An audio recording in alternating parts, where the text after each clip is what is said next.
குருவடிகளே சரணம். Hello friends and viewers, எல்லாருக்கும் வணக்கம். மகான் திருமூலர் அவர்கள் அருள் செய்த திருமந்திரம் பாடல்களில் 2ஆம் தந்திரத்தில் திரோபவம் என்ற தலைப்பின் கீழ் வரும் பாடல்களும் அதற்கான விளக்கமும் பார்த்துட்டு இருக்கோம். இப்போ நம்ம பார்க்க போற பாடல் 436. மறைத்தலை செய்பவன் அரைக்கின்ற அருள் தரும் அங்கங்கள் ஓசை உரைக்கின்ற ஆசையும் ஒன்றொடு ஒன்று ஒவ்வா பறக்கும் உருவமும் பாரகன் தானாய் கறக்கின்றவை செய்த காண்தகையானே. அரைக்கின்ற அருள் தரும் அப்படின்னா மறைப்பு சக்தியை அருள்வான். அங்கங்கள் அப்படின்னா தத்துவங்கள். பாரகம் அப்படின்னா உலகம். காண்தகையானே அப்படின்னா செய்பவனே. கறக்கின்றவை அப்படின்னா மறைக்கின்றவை. மறைத்தல் அப்படின்னா திரோதான சக்தி.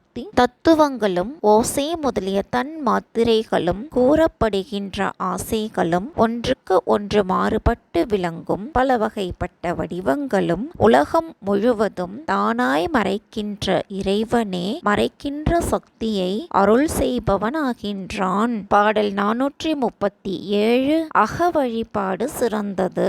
ஒலித்து வைத்தேன் உள் உற உணர்ந்து ஈசனை வெளிப்பட்டு நின்று அருள் செய்திடும் ஈண்டே களிப்பொடும் காதன்மை என்னும் பெருமை வெளிப்பட்டு இறைஞ்சினும் வேட்சியும் ஆமே.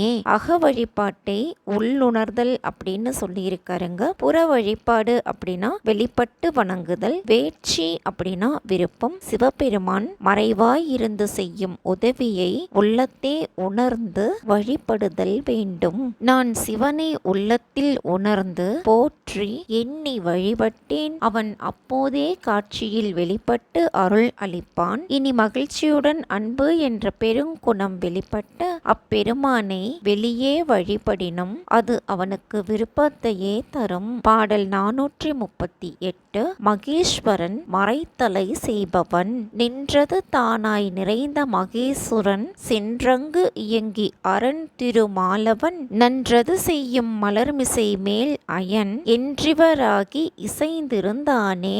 மகேஸ்வரன் திருமால் ஆகிய மூவரும் அறியாதவாறு மறைத்தல் செயலை செய்கின்றனன். உயிர்கள் பக்குவம் பெறும் வரை அவ்வாறு செய்கின்றான். யாவற்றையும் தானே மறைத்து நின்றவன் மகேஸ்வரன். அவன் கீழ்முகம் கொண்டு செயல்பட்டு ஒரு திறன் திருமால் நன்மையை செய்யும் சுவாதித்தான கமல மலரில் உள்ள நான்முகன் ஆகிய மூவருடனும் கலந்து விளங்குகின்றான். பாடல் 439. மனமாசு நீங்கும் விதம்.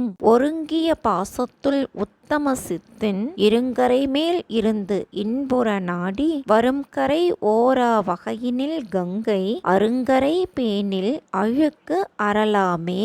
ஒருங்கிய அப்படின்னா ஒடுங்கிய. உத்தம சித்தன் அப்படின்னா சிவன். இருங்கரை அப்படின்னா பெரிய கரை. ஓரா அப்படின்னா உணரா நாடாத அப்படின்னு சொல்லலாம். பேனில் அப்படின்னா பொருந்தினால். அழுக்கு அறலாம் அப்படின்னா மனதின் மாசு நீங்க பெறும் அப்படின்னு அர்த்தம். ஒடுங்கியிருக்கும் பாச நிலையில் சிவன் என்றும் பெருங்கரையின் மீது சீவர்கள் இருந்து ஆன்ம அனுபவத்தை விரும்பி பிறவியான வரும் கரையினை நாடாத தன்மையில் வான் கங்கையை பொருந்தினால் மாசு நீங்க பெறலாம். பாடல் 440. உயிர்களுக்கு புலப்படாதவன் சிவன். மண் ஒன்றுதான் பல நற்களம் ஆயிடும் உள் நின்ற யோனிகட்கு எல்லாம் ஒருவனே கண் ஒன்று தான் பல காணும் தன்னை காணா அண்ணலும் அவ்வண்ணம் ஆகி நின்றானே. மண் அப்படின்னா களிமண். நற்களம் அப்படின்னா நல்ல பாத்திரம். யோனிகள் அப்படின்னா